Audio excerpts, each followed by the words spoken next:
Okay. All right, so we are once again live. Yeah? And Mario, again, thank you for joining us here. Yeah, you're welcome. You've made this film, Yeah? The Conspiracy Code, and it is very similar. It's very similar from Grey State. Very, very similar. Very similar. Right? Yeah, very, Even very the similar. timing and, but I think you started making yours a little bit earlier, correct? Me, all these things I start to write about 2011. Because sometime I go speak with the Masons, sometimes with the people know in the military force, and after I contract all, diciamo, the news in one book. When I start making the book, I write the script from from my film, and I don't know why. Just I see one year, 2014, I write from these guys, David Crowley, and I know many things is similar. Just change a little the story because the Great States is more concentrated in the USA, from the story, from the FEMA, from the police, but many things is very similar. And this put me, and I think, oh my God. It's very difficult to find two true story in different country, but one story can speak about the new world order, and one story can speak about FEMA, about military forces from USA, about secret things, because in Italy, can I know the things is coming every day from the government, from the military force. And you say we don't have too many news. And when I write all the story from David Crowley, what's happening for your family, and I think, okay, this is Mason. It's impossible. That was your first thought, that it must be the Masons, must be... Yeah, because after I start to check what's up from these guys, and if you remember in your group, I post many pictures from the things that I think there are the right in the war with the land, the left land, and exactly is coming with the left from the, I think the wife from David, is take out. Yeah. Which left the hands is missed? The left or the right from the? David's hand, David's right hand is right hand missing. Both of Kamel's hands. Yeah. And the daughter's entire right arm. And I tell you, this is impossible. You go up and down the room. There's something people having something in the hand, and the right, what is right in the world. Well, you're in a very interesting part of the right now too. Yeah, and what's going on in your country? Listen, my country is coming exactly what me I speak in my book 5 years before. It's incredible. It's incredible. Many people is contact me. The Beam production is the big production from Italy from film, because the boss know the story from my book and my film. It's to me, Mario, if your film is go out, you make a bingo. Because everything what I write is everything exactly. Okay, it just changed the name from the virus, because in my book and my film the name virus is Guaranito A51. This virus is one virus that 2001 is missed. People take from Area 51 in America, and people don't know what is. For this, me I put in my book and in my film, because in me I am convinced 100% that in this years come out this virus, and now we have. It's incredible. Why did you think that this was going to happen? What happened? What made you believe that this would be possible? Now listen, the problem is this. The government, the people work inside the government is sell the Italy. Is sell the Italy from the new world order, from the big rich in the world, Bilderberg, Rockefeller, Rothschild, all these people take the Italy, take the industry, take the dress, take everything, okay? Now, all these things is from put down the economy. Put down the economy from Italy after is very, very catastrophe. Why this? Because now Italy is work too much with America, is work too much with Germany, France, England, okay, and China. Is take out this virus, okay, because me, I don't believe nothing about this virus now. I believe it is coming, but not now. I think about in 1 month, 2 months maximum, we have the really virus in Italy. Now we want to test the population. What is this? Test the population because we want to see how many spread is coming each people in Italy about this virus. It's impossible to go out in the street. All the restaurant is closed, pizza is closed, everything. Just we have opened the market from food, but you have to have the authorization from the police, the paper from the police, because if you take you inside without the paper. Okay, we have just a shop from cigarette, food, a little industries opening from work. Okay, the people is very, very, very scared. But the people is not understand that the people play with us, with the us for no, all the people, because it's like this, no? People scared, okay, wow. Now is the coronavirus is no exist in Italy. In 1 month, 2, yes. But it now want to try the reaction from the population. You say, okay. I think August, the government, we have the vaccine.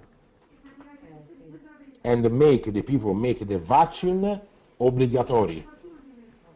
Because in this vaccine don't make nothing from the people, but it's just some toxina, some virus with microchip inside the organism from the people, just from control people, from control the population. Okay, many cancer. So you're saying yeah. They're gonna have a vaccine, and they're gonna force us to take the vaccine, and then there's gonna be something in the vaccine that is going to mess with our minds. Yes, I'm sure 100%. I'm sure because the things in Italy is just 1 year don't go, and this I try up my skin because many problem for my film. I start block it, very problem every time, problem, and sabotage every time. Okay, because this film is the verity, but not because me I write the script on the book. It's just the verity. Okay, and the people don't like film or book that speak the verity. Okay, this is the problem. And another thing, but I want me make the question for you. Many people here in Italy, okay, newspaper, news in the TV, speak about is one complot from America and Italy, because people, the newspaper tell that the American government, okay, with this situation is come here in Italy with 30,000 military force. You know this in your country? No. No. Ecco, here, 4 days before, is coming from America 30,000 military. And Why are they coming? yes, and 12,000 from machine, car armati, from everything. And this the people start now think why is coming all these marines, all this boat in Italy. 30,000 people. Why don't speak this? Don't speak this in America? Yeah, that's the first I've heard of that. First time you listen this. Allora, Yeah. many journalists from newspaper ask the question from the government, and they ask why is coming 30,000 military from America, and the government just answer is a exercitation. Okay. Okay. Yeah, we have some people in our chat room that are helping Yeah. with some of this stuff. So there is 30,000 being sent all over Europe. It's been on alternative news. Wow, this is the first time hearing about it. I'm just looking it up. Just first time? Yes. 30,000 people, okay, no in Europe, is all in Italy, and before we have another 17,000 military from USA, okay, and yesterday 15,000 American military go in the border with Russia. Wow. What is this? What does it mean? Something's going on. Something's going on. It's impossible. And now the people start open their eyes because you think maybe all this virus now is verity or is bullshit just from take us inside the house and don't see with the eyes what's happening. Here is impossible go out. It's impossible go out. It's some the Second World War. I don't understand why in the USA you don't know about the 30,000 military here in Italy. We have a picture. They're good at hiding it. Yeah, we have many pictures, many video. It's coming with the boat in Trieste, in Palermo, in Livorno, in Rome, in Naples. It's coming 30,000 military force. Yeah. Maybe it's There's something in the New York Times about it, but I think you have to have a subscription to read. The New York Times don't write nothing. They wrote something on March 12, 2002. They said canceled war games, video meetings, military guards against virus. No, my friend. It's all here. Yeah. It's all here in Italy, in the street, in the American base in Italy. It's all here. 12,000 in a... You have videos, photos that we can spread around? Listen, now we have many pictures here in Facebook. I don't know if you see, because many people say every day post all these things. But yeah, every day. Just 1 minute, so maybe can I show you something, because it's full. Yeah, I'd like to see. I don't understand why they would be there, what they're doing there, but... listen. In my book and my film, when I speak about the virus, when I speak about microchip, I speak anche from this new military force in Italy with America, with the ONU, and with NATO. Okay, and the new military force is the Euro Gendarmerie in Vicenza in Italy. Now, all these troops is making one total 600,000 military in Italy, because we have 120,000 from police, 96,000 from carabinieri, 250,000 from Italian military, okay, and from NATO, ONU, American, and Eurogendarme, another 140,000 people here in Italy. And nothing people speak about this. No, I've never heard about it. Yeah, if you, maybe can I write to you in Facebook, just you make a research in Italian language, 20.000 americani in Italia, after you see all the video and all the newspaper, I put you in Facebook. Okay, just you make a post, can you search, and every day people just post, oh, look how many carri armati, look how many military. It's incredible.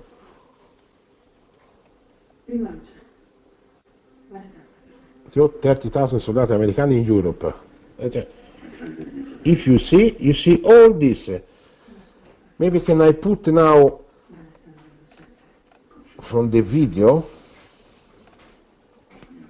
Oh, you have a maybe 30-40 video from all these people, military from Europe, here in Italy. From oh, okay. Yeah, it's full. And me make these things think now. Okay, now we have in the final, because it's taken the excuse from the virus, or maybe the virus is really, because now we have 22,000 contagious and 2,000 dead until now, until 20 minutes before. The things is true. Or the government is joke with us, or the government something won't make with America in Russia. You know, Russia and China is together. Coronavirus in China, nothing people contagious in Russia. Is incredible.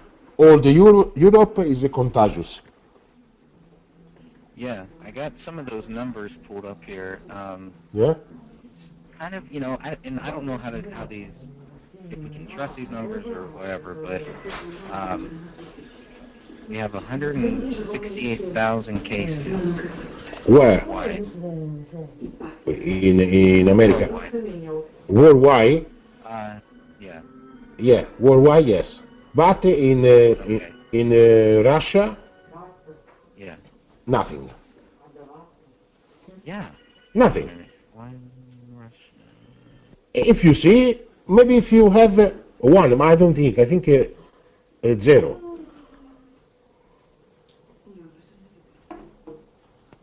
Russia, according to this, they have 63 cases, but no deaths. No. Here until today, no one in Russia. Nothing. And it's incredible this. Come is it is incredible, the Italian in the second place. First is China, second is Italy, from contagious and dead.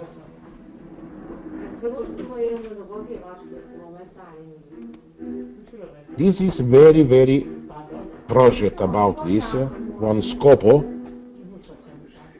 Or we have in the, I don't know now the name in English, the people want to make something with Russia and China, because the China have the big exportation in all the world.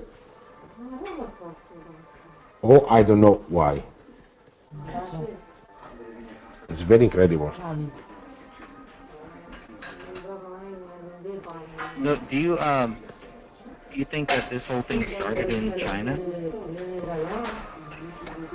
And how do you think that it got into your country? Listen, this is a very good question, because in the beginning, people think it is all from China. Okay, and after it's coming in Italy, because in Italy we have many shop with things about China. We have very big importer. But 4 days before, the China in the newspaper is write is take the contagious from one American military. This is what is speaking now the China. China don't believe that the contagion is born in China, but it think that one contagion is coming from one military from USA. This is the news in 3-4 days before. Is it Sunday? So it came from the USA. Yeah, this is what they speak now the China. Oh, interesting. This is speaking now the China because it's impossible. I speak about many things. It's impossible. Italy have the second place for these contagious and dead people. Okay, come is impossible. Iran. Now, my friend, you have to tell me, Iran. Okay, Iran. We have the guerra, the fair. Is airplane is impossible without the time plane in top the Iran. People don't go in Iran, and Iran is in the third place. It's not possible. Okay, so it's very hard to Yeah, have spread yeah. into that country. I see what you're saying. That would make it a program. Yeah, If this thing is spreading in different countries from different sources, yeah. that is a big program. Yes, it's very big problem. Very big problem because from these things is something behind is impossible to know. For me, it's all this organization. Sorry, the way I speak, but this organization want to fuck and make the population very down and control each people and each country. Because it's impossible like this. 2020 is impossible. It's coming these things. You see now, you see Italy 24,000 contagious, and Iran 13. Now you have to tell me who go in Iran.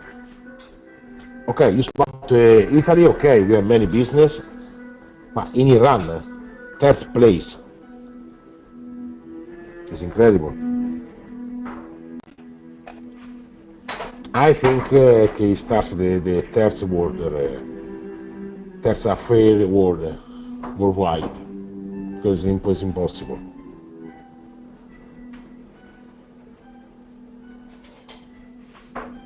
I don't know. So are these numbers accurate? These numbers that we're seeing here? Yeah. We have almost 2,000 deaths in your country. China has almost 3,200. Yeah. But their new cases are dropping rapidly. But in your country, and in Iran, and Spain, and Germany, Yeah. that's not the case. Even here in the States, those numbers are rising Yeah. right now. Yeah, but it's incredible. We have in Italy 24,000 people contagious and 1,800 people dead. Italy is making the population from Italy is 60 million. In China, it's 1 billion. It's 1 billion in China. It's impossible. It's something don't go good in my head. It is something behind all these things very bad. So what do you think comes next? Listen, now the situation is like this. And more I speak about these things, and more I think from my film and my book, because all the things is coming now is similar. You see people crazy from go take food in the market. Cioè, I don't know if you see the video from Italy. Cioè, you see here people from 6 o'clock in the morning from go take pasta, pomodori, garlic, all these things. It's come crazy only. Are they buying toilet paper? Because that's the big thing over here. Yeah, but people is make the shop for 1 month. And I spread because many factory is closed in Italy. I spread the case finish all the things from food. And if you finish all things from food, after is very catastrophe in Italy because people don't stay in the house. After the people go out in the street. It's impossible work, it's impossible go out, it's impossible making nothing.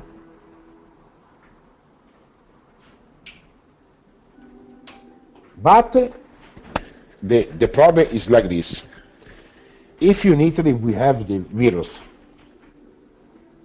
why is coming 30,000 military from USA? The government from USA don't scared that the military take the virus in Italy? This is the question. Other question, why the American military together NATO and ONU is go in the border from Russia. Why?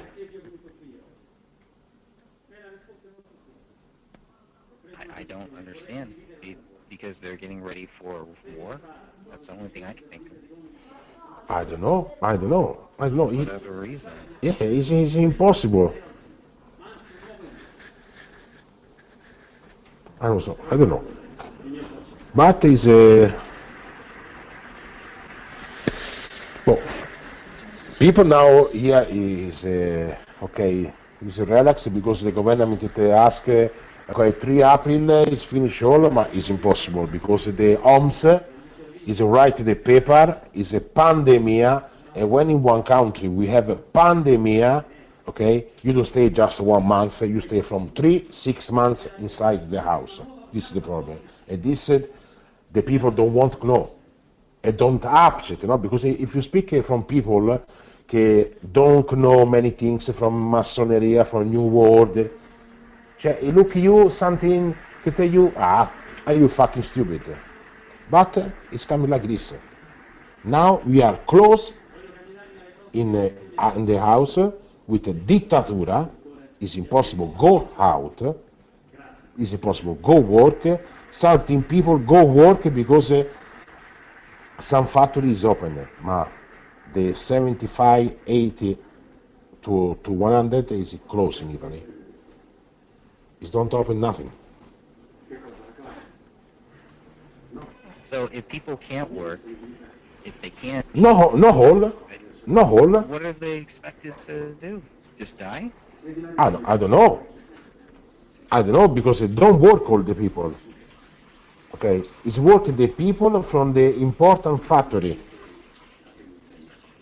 But if this pandemic, this contagious is go up 30, 40,000 people, after here we have to close everything.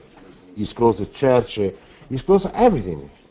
Just a market from cigarette, a market from go buy food.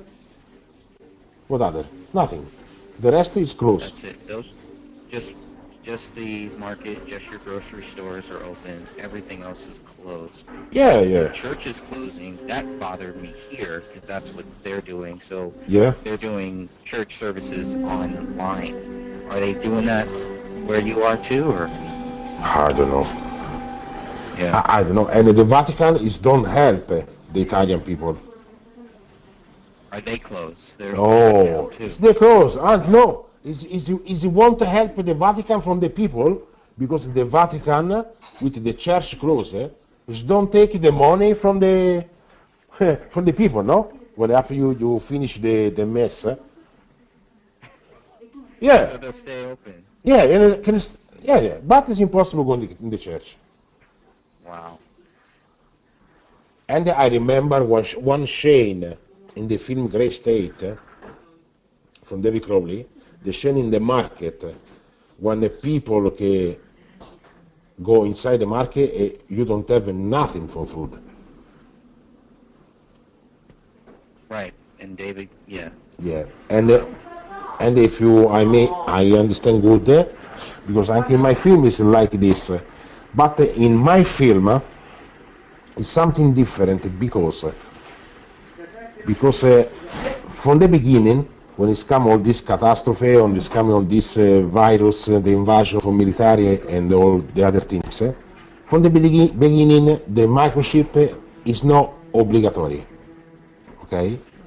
But Don't force you. no, not forced. After, when this government is making poison in the water, poison in the air, after people, some me or some other people who believe this big organization in the war, don't want to make a microchip, but the scope is this. This government starts make publicity in the big TV. This is something, example, the VIP Madonna, okay? Madonna speak, wow, thanks from the microchip, I know that my son is take drug, example. Or another VIP from TV, he speak, wow, thanks from the microchip, because with the microchip, I know where is my son, okay? And after it starts make forced all these things, why this? Because it make you some is it trouble? No, trabocchetto. 1 minute. Some joke. He say, okay, who have from this virus? If you make the vaccine, you don't die. But when you make this forced vaccine, okay, it's not only the vaccine, but it's one small microchip, and inside this microchip you have the virus, because this microchip is possible control from this government, and if you tomorrow just okay, the people have 85 years old have to dead. Just with one task can press, okay, is explosion inside the toxin, so the virus, and you dead. This is because we want to control nascite. 1 minute. Because we want to control birth and death. Because in the planet we have men in the planet.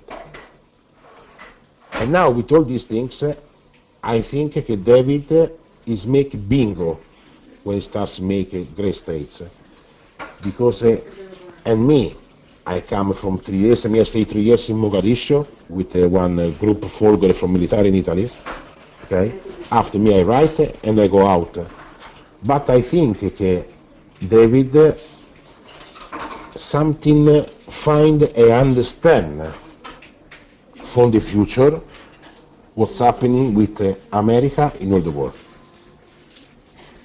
And maybe I think for sure it's right something code in the film, because I want to make people understand what's happening in the future in America, from the FEMA, the camp concentration, death penalty, microchip. And I tell you last time, for me people is kill the David family. So you think people killed him because they didn't want Yes. Race Day to come out? Yes. Yes, sir. Because it was too accurate, or it would panic too much? Because I think the two questions, the first and the second, because many people you give one nice message from the film, okay, and example me can I give one message from Italian people, from my film, from my book, But the people don't know what's up in America, what's up in Australia, what's up in Russia. Don't know nothing. Okay? And me, I know what's happening here in Italy and Europe. David know exactly what he want to make the government in America from one future global control. And I think the people, 100% is killed. Is killed David and the family. Because you know, I see in your group many posts, picture is all bullshit, all bullshit. The verity, I tell you many questions last time. Why the brother take outside the house the present and don't understand, don't see the. It's many things. Okay, you don't find one. One risposta, I don't know what in England, in English, one answer for all this question. You don't find truth when you look at what they tell us. No, the truth you find, but the truth you find is not the truth. The truth is tell the police or tell the government is the other truth.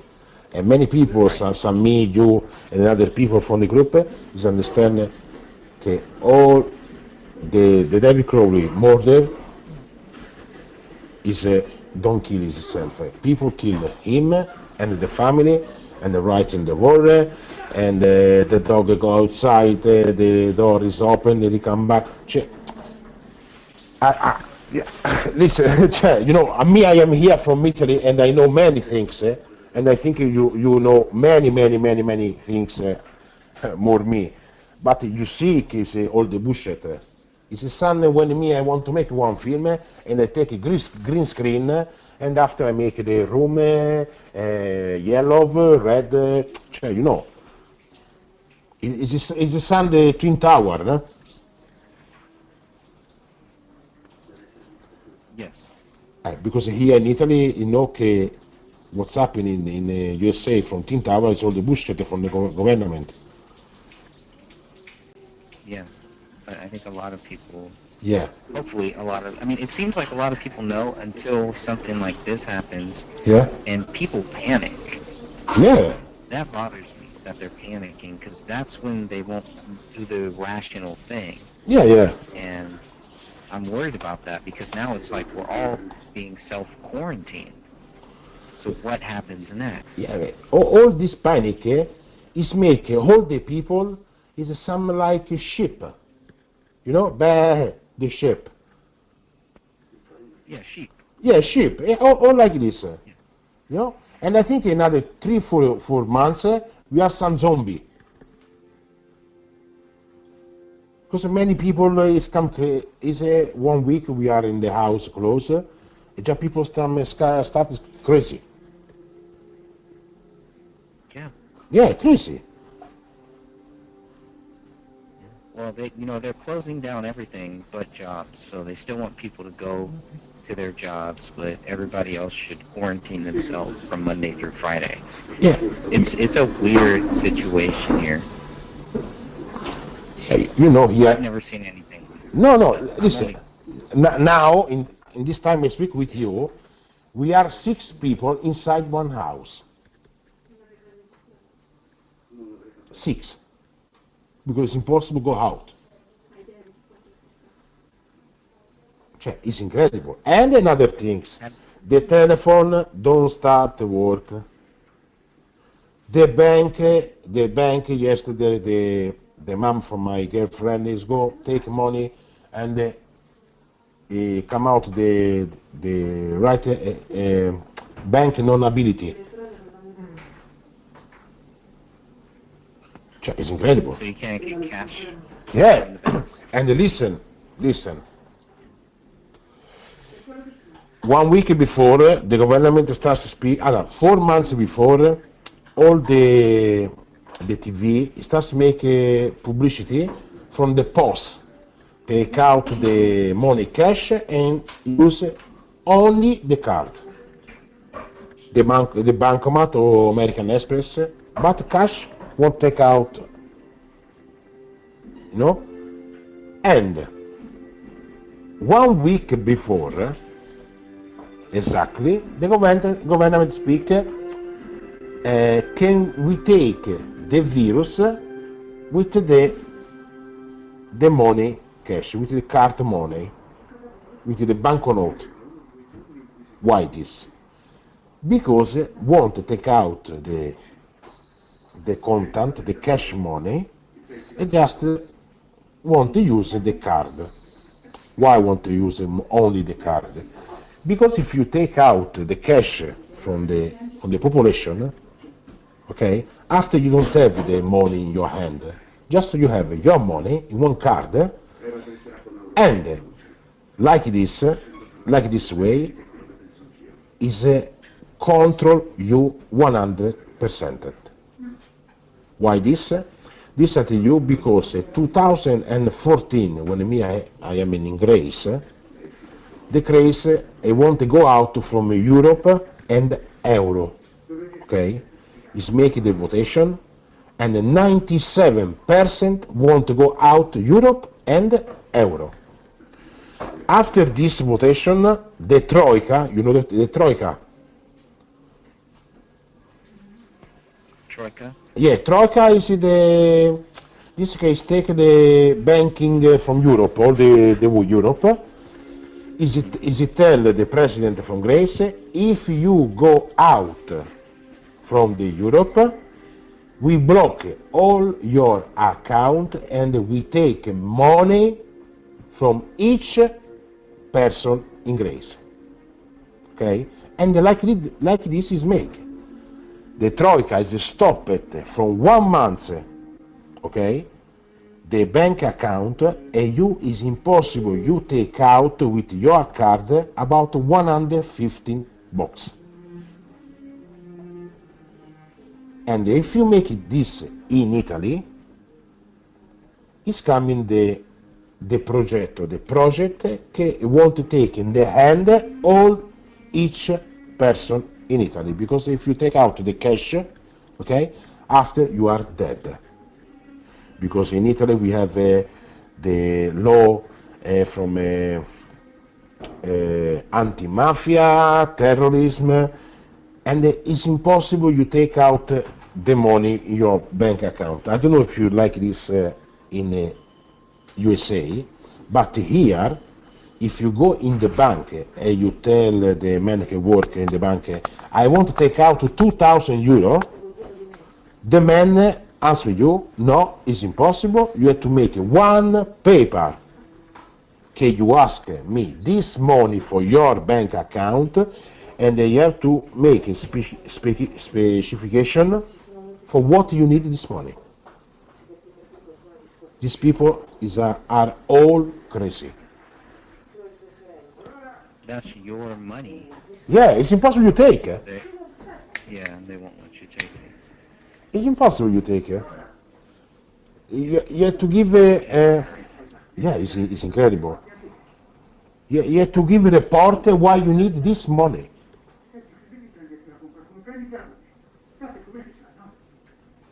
But I think here it's come very, very catastrophe. It's getting worse. It's getting worse. So you can't even go out there? Are there curfews where you... No. You can't go out past a certain time? Or... Just can I go out just 5 minutes from take a cigarette, and when I have to go make a shop in the market, I have to write in the paper and take authorization from the Ministero. Can I go out from make a shop?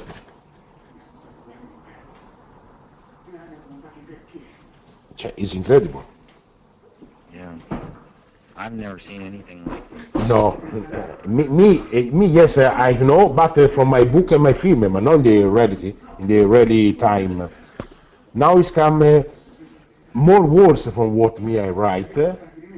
Just we need is make a microchip and the film is finished. Yeah, speaking of your book, is your book out there where people can purchase it? Is there anywhere? Is it only in what languages? Yeah, listen. Allora, me before this book, I write another book is the... Allora, one moment, Senuccia. And Felici. Allora, the first book is coming out is the book that speaks about the complaint for FIFA and FIGC from the new world order, okay? And this I make in Italian language and English language. And what's happening? I make 60,000 copy of this book, okay? Another 8,000 in England, and in Italy the government take out me this book for all the shop. This is the first time, okay? From the book Conspiracy Code,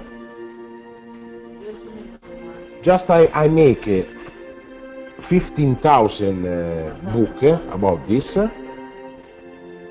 and it's impossible I make this book in the shop. It's impossible. Just I have to sell in online, because when all the people, because when you write one book, you have to send the copy in the ministry, because they want to see here in Italy what to speak about this book. Okay? And many people, many shops don't take this book because they don't have the license from the government. And just I sell online. When I sell some copy, okay, I start many people making for me one moment. Make for me blackmail and threats. Not only for my book, but anche for my film. For my film, many threats, many sabotage, big production. First want to make my film, and after no, I don't want to make this film. I don't know why it's coming all these things. And remember, when me in Greece and I come in Italy, I don't want to make this film. Just I write the script from the book. And one big house production in Italy make me rendezvous, and I go in the office. And this man is write just a 12 page for my book and ask me, okay Mario, I give you 30,000 euro from the script of this film. Now, because I know in Italy just is work fiction or film funny, okay, and one script like this is the script from American production, not from Italian production. I tell, no, okay, I make my film. From this time, only problem, I spend 320,000 euro, and until now, I don't make the film.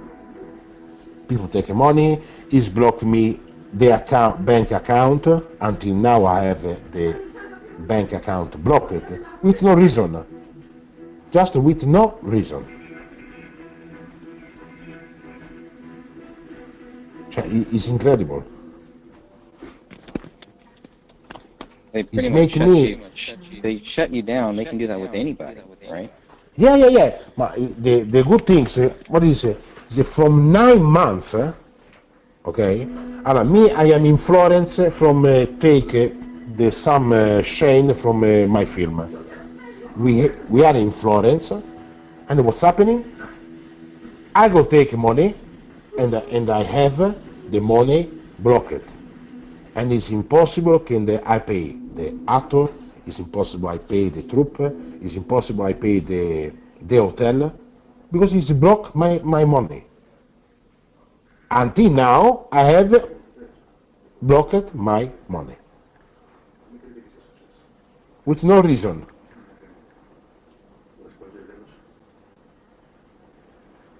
It's incredible. Would they do that? Let's say things continue the way that they are, because it does seem like in your country it is getting worse, same as here.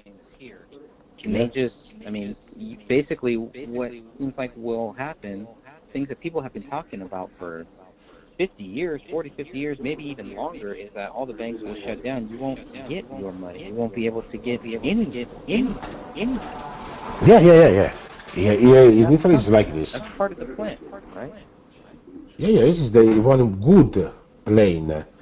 And it's a good plane that don't make me uh, finish my film and make me many things. For this last time, I want maybe some production from from USA interesting because me I write one the production. Okay, you give the address last time,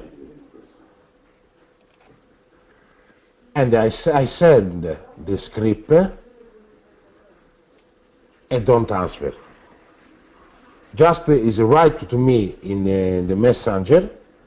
Hmm. We don't want to speak about David Crowley because David is working with us. And that was 20. What year was that? Do you remember? No, no year. It's 2 months before. 2 months before. Yeah, and I tell you, is the production is where is David is work some filmmaker before he starts Grey State. And I tell you the name. I think he's anche inside your group. This man. Oh, really? Okay. Yeah. I tell you now. Allora, 1 minute. Because me, I send the script from my film, and after write something. No, I don't want to speak about David because David work before the Grey States with me. Is my filmmaker, and I tell you who are these. Into the Void. You know? Into the Void. Yeah. No, I've never heard of it. It's a website. Allora, into the Void, Yeah. and is right to me. Allora, I'll look this up. I tell you, it's very slow the internet today. Allora, I don't think I want to. East speak this. Good evening. Ecco. Because I tell the presentation, I would like to talk about work regarding my new film Entry the David Crowley the Grey State of the New World Order. And this sounds for me, I don't think I want to talk about that. Mm. And ask him, don't worry, because I want to speak about my film. My film, this answer me, but you know, I knew him very closely, right? Is to me something very close to David, this person. And after I seek in the website Into the Void, have many pictures from David when he's making filmmaker with this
between 6 p.m. and 9 p.m.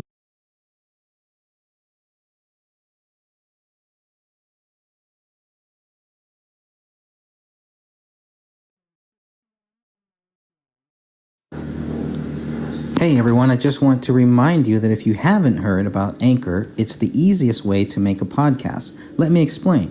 It's free.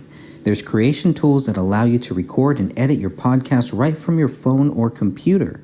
Anchor will distribute your podcast for you so it can be heard on Spotify, Apple Podcasts, and many, many more. I'm trying it out now and I love it so far. You can make money from your podcast with no minimum listenership. It's everything you need to make a podcast in one place. Come on, download the free Anchor app or go to anchor.fm to get started. The Gray Stage by Greg Fernandez Jr., Mind Body Soul Productions, 2020. United States Army veteran and Minnesota filmmaker David Crowley was accused of murdering his wife and daughter before taking his own life in December of 2014. The Apple Valley Police Department suspects the bodies were inside the Minnesota home for 3 weeks after they were found by neighbors on January 17, 2015. Within 24 hours of finding the bodies, authorities assumed this was a double murder-suicide. The culprit was deceased and the public was not in any danger. On the day the bodies were found, authorities did not see a bullet hole in the living room ceiling or a bullet in the living room carpet. These were two of the most important items in this case, as they were tied to David Crowley and his daughter. It was only after investigators were told of their existence that they returned to the crime scene on 2 separate occasions and retrieved the 2 spent rounds. What did authorities find in the Crowley house that proved David Crowley murdered his wife and daughter and then killed himself? Without a motive, and with the absence of guilt, the case was closed with the status of exceptionally clear. If David is truly guilty of this crime, then authorities should be forced to prove their theory. The Gray Stage exists solely because of the official conclusion as stated on page 92 of the Apple Valley Police Reports PDF. With the conclusion of the review of digital devices, Detective Brian Bone reported on October 7, 2015, there is no other information available for further investigation. Throughout this investigation, the AVPD has not discovered any information or evidence that shows anybody but David Crowley is the perpetrator of these crimes, including the killing of his wife, child, and himself. This book, The Gray Stage, is a direct response to the allegations against David Crowley. Due to the lack of evidence against David, I felt it necessary to write this book. One of the reasons I decided to write The Gray Stage was to help convince the Apple Valley Police Department to reopen case number 1500303. Either the Apple Valley Police Department should be forced to prove David Crowley guilty or they should admit the case is unsolved. Because the official investigation failed to prove David Crowley guilty, I can only assume he is not. What other conclusion could I possibly reach under the current circumstances? My name is Dan Hennon.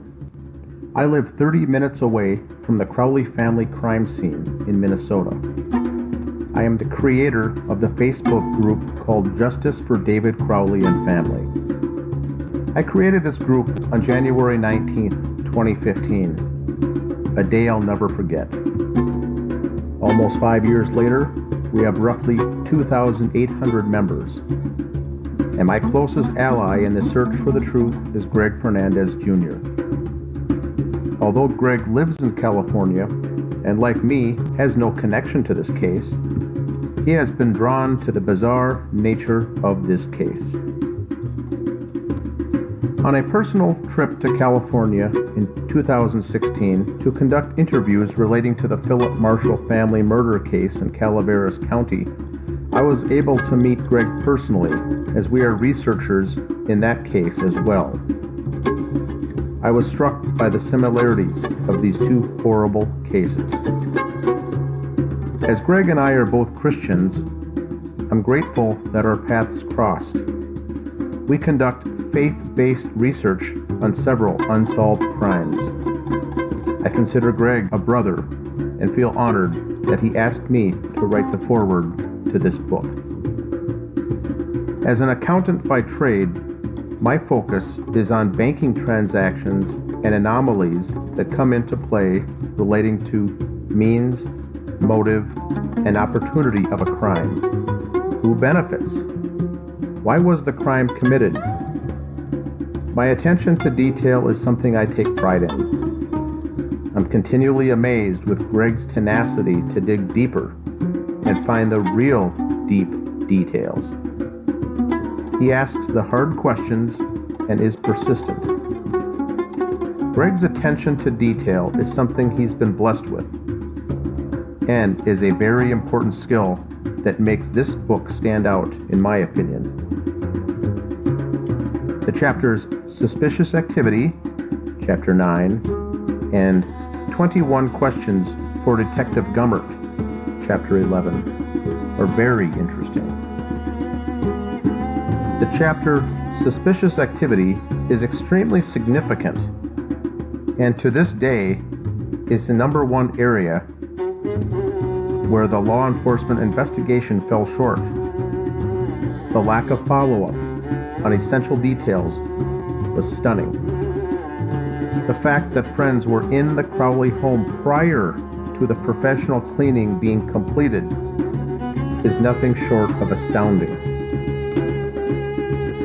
Once the investigation ended, Greg summarized the remaining questions regarding the case that weren't answered in the police report.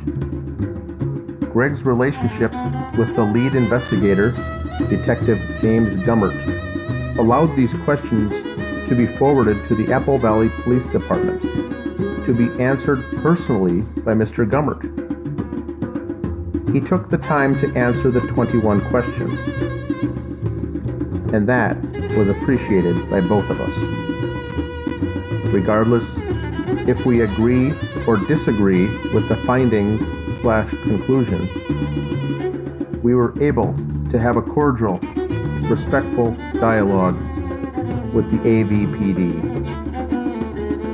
The Gray Stage book is a well-written, extremely well-researched book that doesn't answer the questions, but instead forces the reader to use critical thinking and challenges the reader to jump into this case with both feet. This book is more of a research tool and guide for those following the case, and leaves the conclusion up to the reader as to what may or may not have happened in the Crowley home in Apple Valley, Minnesota. Greg's straightforward approach and writing style make this a quick read, and one that could be accessed again and again during the reader's research. This is not a whodunit mystery book, but instead, it meticulously details the errors, missteps, and peculiar actions by family, friends, neighbors, law enforcement agencies, and various media outlets. Greg is careful not to point fingers, but accurately provides evidence why certain concerns are valid in a polite, respectful way. Greg has written many articles about this case, but he makes sure not to make this book a compilation of those articles. After poring over lab reports, ballistic reports, DNA analysis, and investigators' handwritten notes, Greg can pull tiny nuggets of useful information into the broader picture. Greg has appeared in numerous internet podcasts and radio shows relating to this case, and he and I are both interviewed and appear in the Netflix documentary A Gray State, produced by Eric Nelson. This book is a one-stop shop for all questions surrounding the case. The reason this case stands out is simple. It isn't a case that took place in the past, but a case that took place in real time on social media that evolved during and after the actual investigation was completed. This group uncovered Facebook posts on David Crowley's personal page that were hidden or removed after the bodies were found. We've tracked the dishonesty that family and friends were caught in the aftermath of this, and have exposed inconsistencies in witness statements provided to police. Our ongoing investigation continues to this day that involves dozens of talented citizen investigators on various media platforms that could lead one day to the actual solving of this crime. Much has been done to get this story into the hands and minds of the general public, but to date, there hasn't been traction on a case that we feel is exceedingly important. Getting a book like this published is crucial to raising the awareness of this case. Greg wants the readers to share this material and the book itself with others. This book is not intended to collect dust on your bookshelf, but instead be a resource that can be utilized, marked up, and sections highlighted to use along your journey to find justice for David, Comel, and Rania Crowley. The index to this book alone is 10 pages and provides the sources for each piece of information provided in the book. The title, The Gray Stage, is a well thought out name for this book. The evidence overwhelmingly shows that multiple rooms in the Crowley house were staged following this triple homicide. The living room, office, bedroom, and bathroom show that pre-planning and care was taken to confuse and throw off detectives in this case.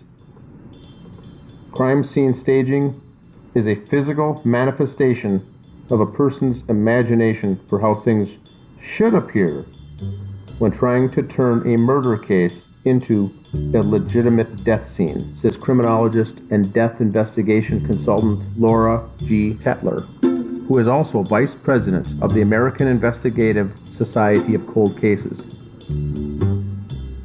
Although it is not clear who committed the crimes in that home, we do know that the scene was in fact overstaged.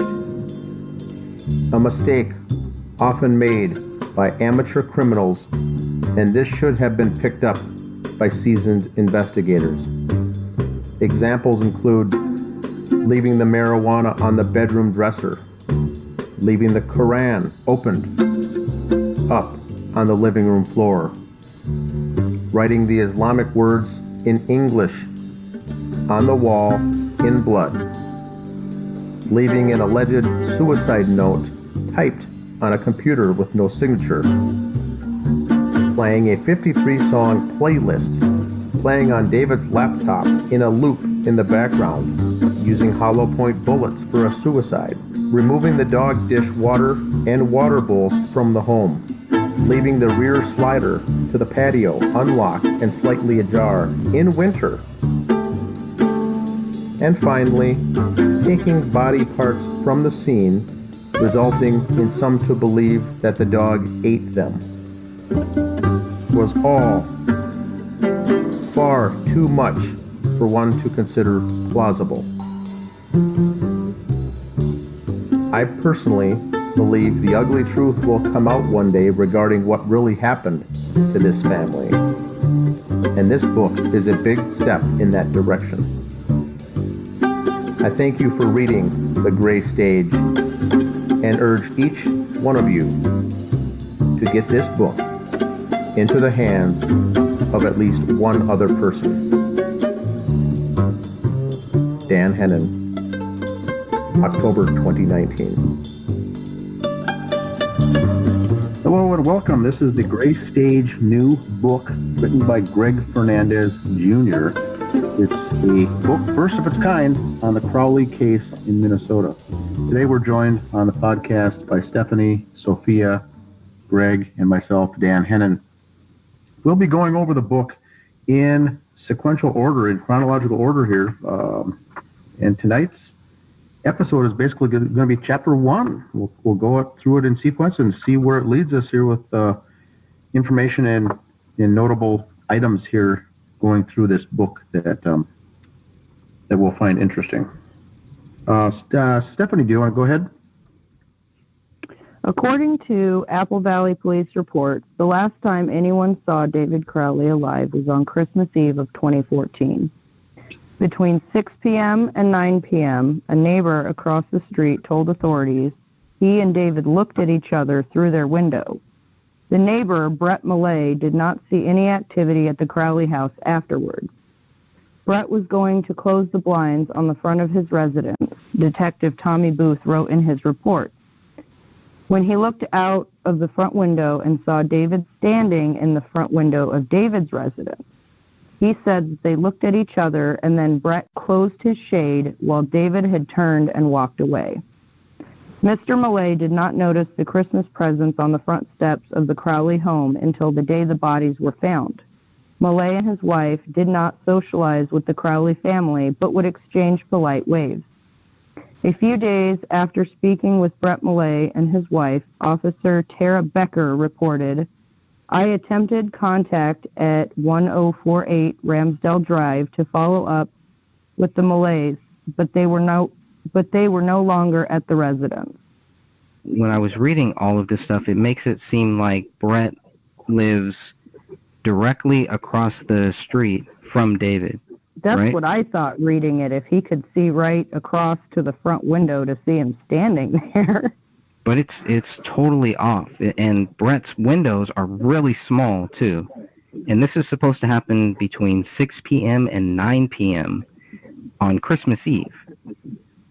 And this is Dan, this was the focus of that City Pages article, that front page of that illustration that was done, looking across in through the window, was supposed to be that Brett Millay impact. So this is a very impactful photo. This is the one that they used on the local City Pages article.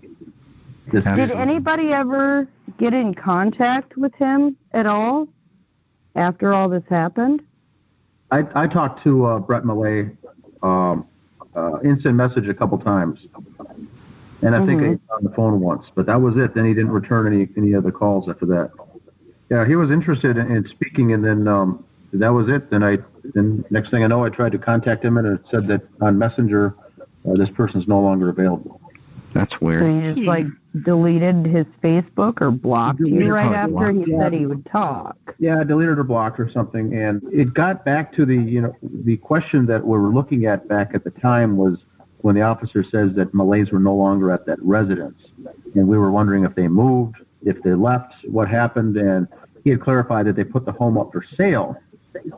It didn't sell, and they ended up taking it off the market, and they stayed there and then ended up selling it a year or two later. But the question was, after a triple homicide like this, they were quickly, we thought, did they move out that fast? And he said, that wasn't the case. We had previously planned to put our house up for sale, but it was Tara Becker's statement that was strange because it said we tried to follow up, but they were no longer at the residence.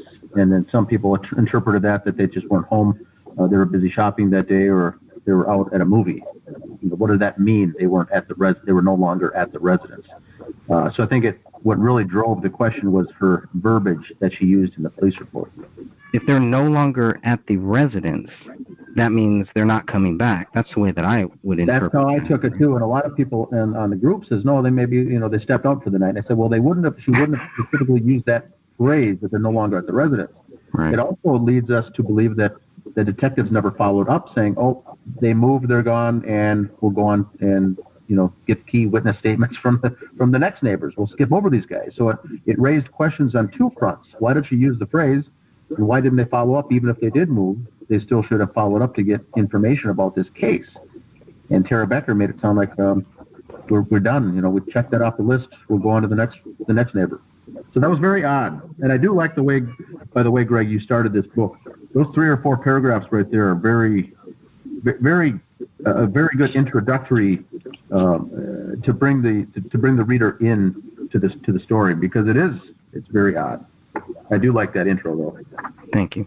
Because he's the last one. He's the last one that ever sees David, or that claims to have. Does Brett Millay wear glasses at all, or does he have really good vision, or is that? He's got a telescope. You'd need a telescope from that angle. I don't know. Because from my house, if my neighbors are at their window, I can kind of see a shape, I wear glasses, so I can kind of see a shape if I'm in my house looking out the window. But if I'm in my driveway and they're at their window, I can actually see who it is.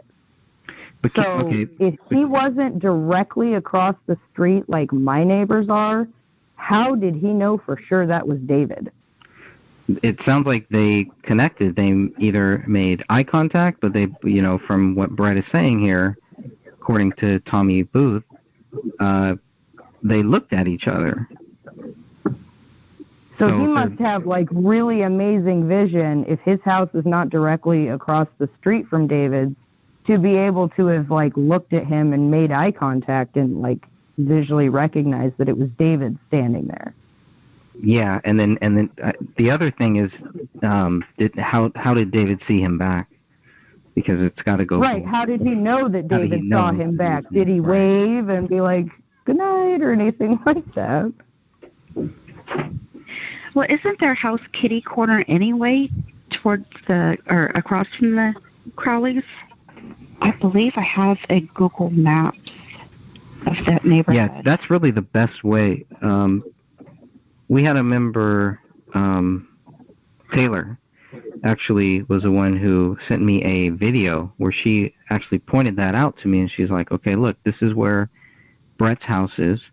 This is where David's house is. How the heck could they possibly see each other? And that was just like, I don't know. That's what I'm thinking, because if I'm looking at my neighbor's house that's kind of kitty corner to my windows, I can't see who the person actually is, much less look at their eyes to see and recognize who they are. I can see a shadow. That's odd that he was able to. Maybe it's not odd. Maybe he's got like really good eyesight to see that far. I don't know. And it's too bad he just never clarified. Right. That's really too bad. I think what he saw, that would be interesting to hear. I think what he saw was an adult male across the in the window, and it wasn't that clear like it made it sound. So it's the whole entire comment is very suspect. I think personally, my opinion, it's kind of half right and it's kind of half wrong. It's partially right. It's not the direct view that he saw David standing there and they made eye contact. I think it was kind of kitty corner, and he saw someone standing there, that it obviously wasn't a child or a woman, so he assumed it was David. I think he saw someone else, though. Well, that's so dangerous, though, in a case like this, to assume anything. Correct, exactly. Assuming is what happened, like that's where mistakes are made, when you assume things. Well, that's what I could assume that, the police department hid this and said David did it. That doesn't mean it's true. The investigators should have drilled in farther onto that question with Brett Millay to say, did you see a figure of a man or did you see David? And if you saw David, how would you know that? If you were to get him on, if this was a court case and you get Brett Millay on the stand, the defense would rip him apart, because how could he safely conclude that it was David Crowley? Because there's so much. Right. They would look at how far away the houses are and what his vision is like. They would be like, well, listen, if I was standing at my neighbor's house, I couldn't see exactly who it was unless all the lights were on. And, I've got 20/20 vision, if not better than that. Yeah, so that it reminds me of my cousin Vinny. that part in My Cousin Vinny where the neighbor is supposedly looking out her window while making grits or something like that, and could see the getaway vehicle, but then it turned out that they were basically blind and making a story up. I'm sorry. It just reminds me of that. There's hundreds of neighbors around serious crimes that, they'll call and report that they saw something just to get some kind of attention. It doesn't mean that they actually saw that, which is why the police are supposed to do follow-ups to make sure that what is being said is the truth. That's their job. That's what I think of when I picture what an investigation is, right? Mm-hmm. You know, so how come there's like this? This is where one of the dots stops. It doesn't connect to anything else because they didn't follow up with him. He just moved. Did they never want to find out for sure if it was David they saw, to find out, like, you know, a 100% sure date of death or something like that? That would make sense because, I mean, why would Tara Becker even follow up? What was she attempting to make contact? What was the reason she wanted to make contact with Brett? Right. There was a reason, and then because they're no longer there, so maybe the reason wasn't that important to where she felt she didn't need to follow up. But there was a reason why Tara Becker wanted to talk with Brett, and I think it really is what Dan's talking about. They wanted to probably see, how does this guy know that who he said was David? Did he see David like this? Did him and David make eye contact like this other times? Would he know because he's seen David walk through his house so many times that, okay, it had to be David, I can tell David's walk, or something like that? I don't know. But that's what kind of made this really stand out to me. Because, like, you can look at a blind person and make eye contact, but that doesn't mean they're seeing you. You're seeing them, but that doesn't mean they're seeing you. Right. The other you can see somebody you recognize in a passing car, but that doesn't mean they saw you. If you look at them and see their eyes, ask them about it later. It's very possible that they didn't see you, even though you saw them see you. Greg, the other notable thing in this first few paragraphs is the Brett Millet's allegedly great eyesight here. It did not, over 3 weeks, notice any gifts on the front steps, which police say that they were there for 3 weeks. We've now, for the most part, come to the conclusion that those gifts were probably there just for 1 week, planted around the 10th or the 11th. That's just my opinion, and that would make it reasonable for Brett Millet to miss those gifts on that front stoop for up to a week. I think that's reasonable. Highly unlikely if they were sitting there for 3 weeks with that great window shot and his great vision that he wouldn't have seen the gifts. So that's another very important piece of this, that the neighbor with the great eyesight did not see any gifts at all on the front stoop. Right, but they were supposedly there for 3 weeks. Yeah, so that's that important. Those first 4 sections, paragraphs of the very first chapter, there's already 2 good nuggets in there already. And that, like Greg, what you said is Tara Becker may have honestly wanted to go back with her, wearing her detective cap. I'm going to go back and do a follow-up. And once she got back and says that they weren't there, it could have been, allegedly, I'll say, that the higher-ups in the police department said, you know what, let that go, let's move on to something else. If it was some part of the setup to make this case go away, maybe she did want to pursue it. No one was there. It would have been certainly something her higher-ups would have said, nope, focus on the next thing, let's move on, we don't have time for this. And that's how these things get successfully covered up on things like that. Because Tara Becker certainly would not go back and say, oh, no, I don't think so, I am going to go back. Because that's that chain of command again that's much like the military. You do what you're told and you don't question it. So that's all I can say. So if she, for instance, had the thought of, well, how does he know for sure that was David there? Let's go and find out. And she went to, whoever is her boss and said, hey, I'm going to try and find these people. I haven't been able to locate them because, it seems they've moved. They're not there. Can I go do this? And the higher-up could have possibly said, listen, we already know it's a murder-suicide. Don't even try and track that down. Don't waste time.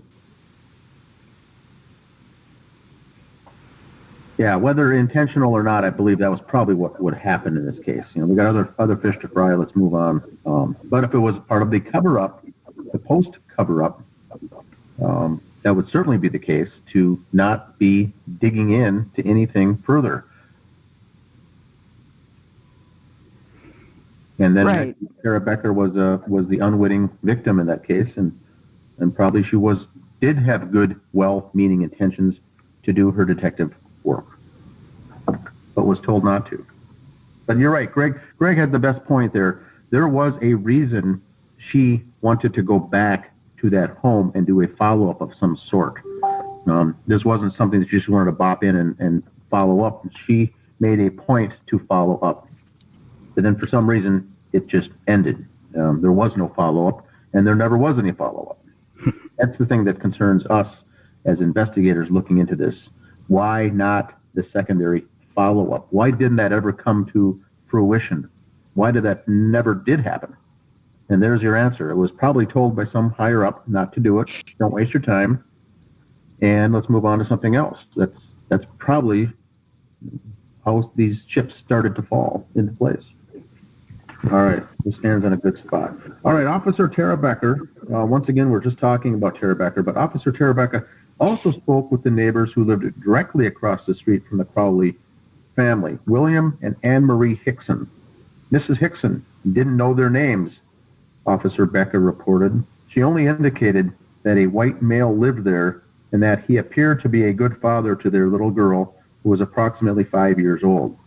Mrs. Hickson also saw a light or candle come on inside the Crowley house every day since Christmas, according to Officer Becker's report. Teresa Shepard lived behind David Crowley on Lowell Drive. According to her interview with Detective Brian Bone, Shepard was out of town until December 23rd, 2014. Unlike Mrs. Hickson, Shepard did not see any lights on at the Crowley home and wondered if they were on vacation. Shortly after Shepard arrived home, Detective Bone reported she noticed that the rear sliding patio door was standing partially open. She said from her vantage point, she could not say if this was the patio door or the screen door that was standing open, but she could see a door was ajar at the rear patio door area. Shepard did not hear or see anything else unusual at the Crowley residence. At the end of his report, Detective Bone noted, quote, Shepard did not call the police about the door that she had seen ajar. You have this other neighbor who sees this light or this candle, but Brett doesn't talk about a light or a candle or anything like that. So maybe that was another reason why Tara Becker wanted to follow up, because maybe to ask about this light. What is this light? Because what lights were on there? What lights were on in this house? Just the one kitchen light. That's what I was wondering, is what light she could have been talking about. Because if it was a candle or a light, would she have been able to see it on during the day if it was just left on? I agree. Did we notice anything in the crime scene photos that would have been on a timer?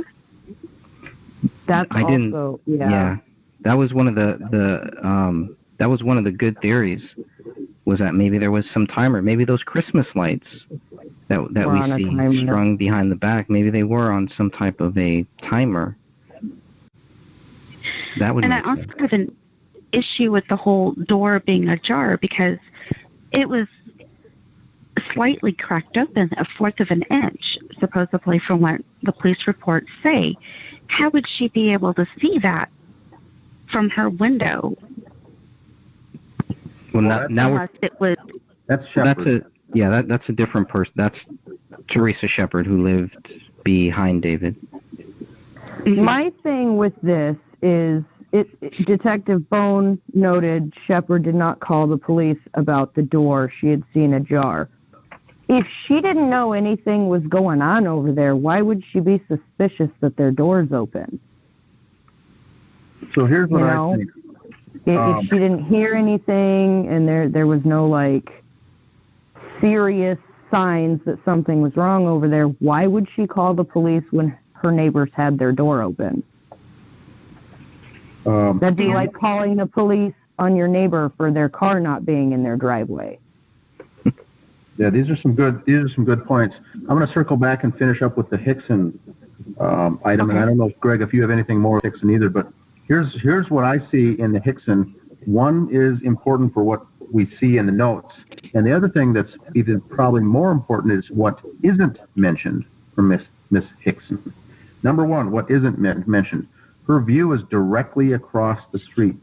It leads us to believe it's actually a better view than Brett Millay. Hickson doesn't mention anything about gifts for 3 weeks being on the front stoop. I think that's the big thing that's missing from Hickson. And then the other thing she says is that light or the candle, and I agree with Stephanie, it could have been something that's on all day long. She just wouldn't have seen it during the day because the sun is out. And she would have seen it, of course, every night when the sun goes down. That could be easily explained away as something on a timer as well. So I don't know what that relates to. Hickson's account really doesn't give us anything. Now the shepherd, if we can move on to the shepherd, the house behind, I think this is where we get some good information. We get the first instance of a sliding door that's ajar on the patio. Now when we know that the officers first appeared on the scene, the back rear slider was slightly ajar. We're talking a quarter of an inch, something very, very small.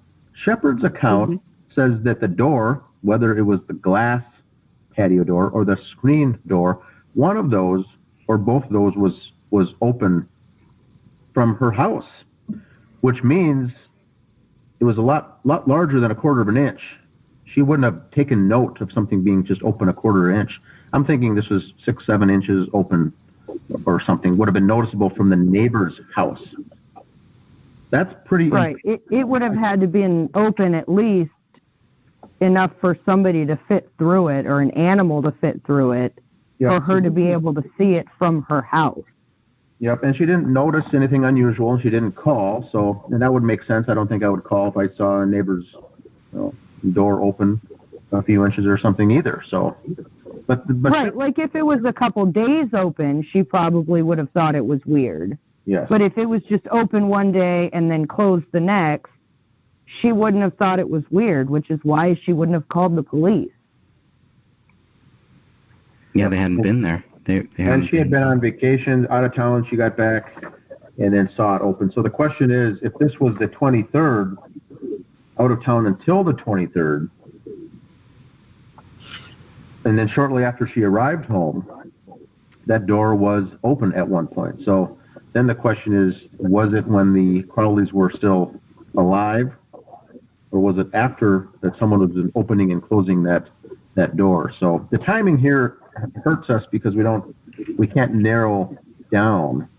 But I do think it's safe to conclude that it wasn't open just a quarter of an inch, enough for her to notice that it was open, which means, and this is January, or this is December once again, winter in Minnesota, regardless if it's December or January, your patio doors are not open at all.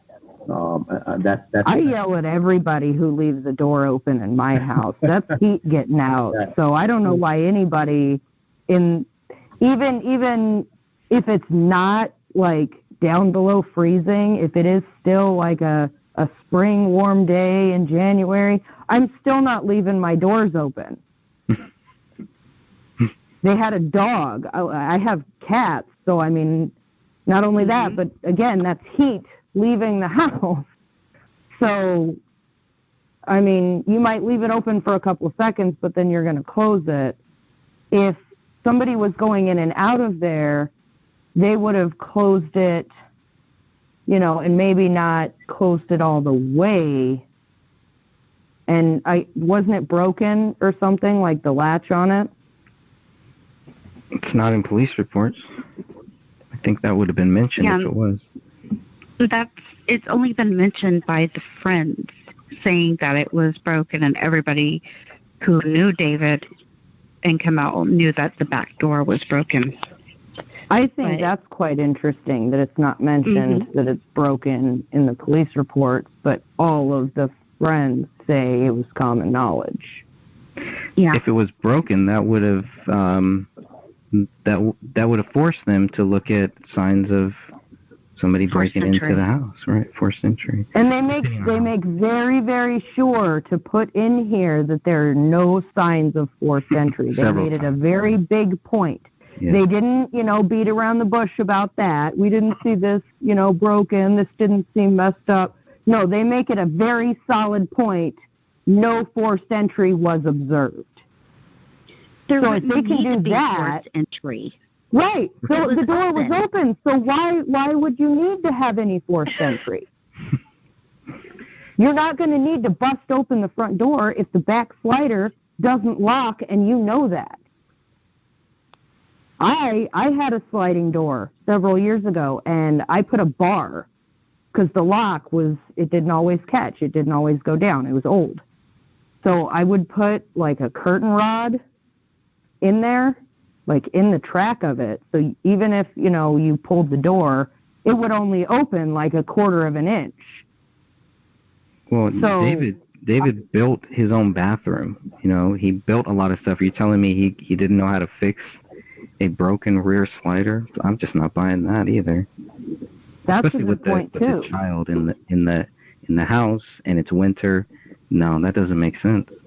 But I don't see any proof that it was broken either. So, and I think if it was, I think they would have said so. Anything else on Shepard? It's also kind of weird how Shepard, she doesn't see any activity in the house from December 23rd. Once she gets back,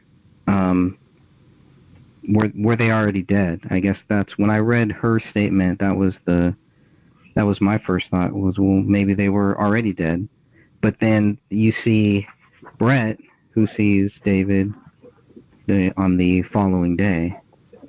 So, but then like Christmas, nobody. That's what leads into the theory that they were taken out of the house or they were being tortured because none of the neighbors noted any activity at weird random times that don't match up with how long the bodies had been decomposed for. Right. Nobody's saying, okay, we know, this is when we last were, the family was gone from this time. Everybody just thought that they were gone for Christmas.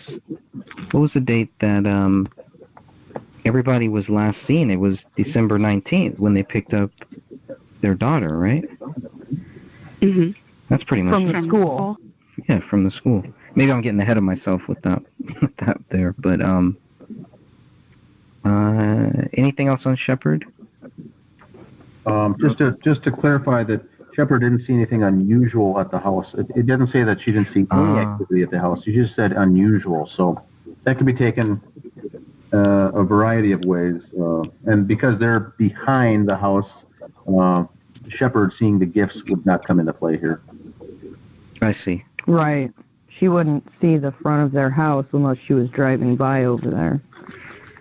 That'll tie in, I guess, with what one of the other neighbors behind their house sees, too. So, okay, I'll go next for Larry and Lorraine Tuppy. Larry and Lorraine Tuppy lived one house east of the Crowley family on Ramsdale Drive. Officer Tara Becker spoke with Lorraine Tuppy the day the bodies were found. Her husband was at their cabinet up north, and Mrs. Tuppy didn't see the Crowley family in over 3 weeks. Did not know the family very well and couldn't remember the name of David's wife. And Mr. Tuppy conversed with David more than Mrs. Tuppy did. According to Officer Becker, David Crowley told Mr. Tuppy about a screenplay he sold. Tuppy stated that she knew David to be somewhat of an artist, wrote Becker, in that he was doing some work with screenplays and films and had told her husband that he had sold a screenplay and was working with some lawyers and that it had something to do with guns and gun control and or possibly the gun industry. Directly behind David's house on Lowell Drive lived a father and daughter. Both spoke with Detective Michael Tietz and Detective Sean McKnight. According to Detective Tietz, Mark Torkelson and his daughter said the Crowley home had been dark since Christmas and that they hadn't seen any occupants in a long time. The daughter said her room was on the back of the house and that lights on the back of the neighbor's house would shine into her room if they were on. This female stated she hadn't seen anyone at the Crowley residence since the weekend before Christmas school break, which started 12/19/14. Also, the daughter told the detective she never heard David and Kamel fight. At some point, the female was going to babysit for Rania, but thought David was against the idea. Did anybody ever find out why she thought David was against the idea? Was that followed up on? No. No. Never followed up on. So why are all these neighbors' accounts not matching up? Like, they say the lights were off. And the other neighbor said she saw either a light or a candle. This daughter says that she would see any activity if there was any activity in that house, if there were any lights on. So the other neighbor, going back to Shepherd, and she doesn't see any lights on. Right. At the same time. So you have some people seeing lights on, other people not seeing lights on. And it can drive me crazy sometimes thinking about that. When was the last time these people saw them? Go ahead, Sophia. Would it make a difference whether it was people in front of the Crowley house that were seeing lights versus the people behind the Crowley house?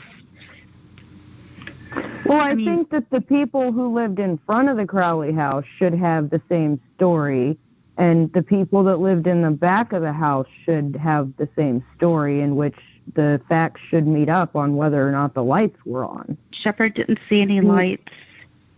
Neither did the other neighbors behind. They didn't see any lights. So it was only one person who saw lights, and they were at the front. People in the back aren't seeing lights. People in the front are. Mm-hmm. Got it. I wonder if it could have been a flashlight. That's just on? I don't know. It's just weird. Unless there was something that had been on a timer. If you go with the theory that they were out of that house, it is possible that whoever committed this, if it wasn't David, that they were in there staging things, like the blood on the wall, and I don't know, who knows what all they did, who knows what all, maybe they're the ones who neatly put everything back on those shelves, who knows. But this is a small town, and if you're going to put a body back, to move a body back into that house and then to stage, they would still have to stage a lot of different things. But at night, if you think about it, at night, if you knew the yard you were walking through with, like, the back of your hand, you could walk through it in the dark, right? Right. And then over a 3-week period, those footprints of somebody walking through the backyard would have disappeared if it snowed or the wind blew or it rained or anything. So theoretically, you could, under the cover of darkness, get into the back of this house without neighbors noticing you, put the bodies there.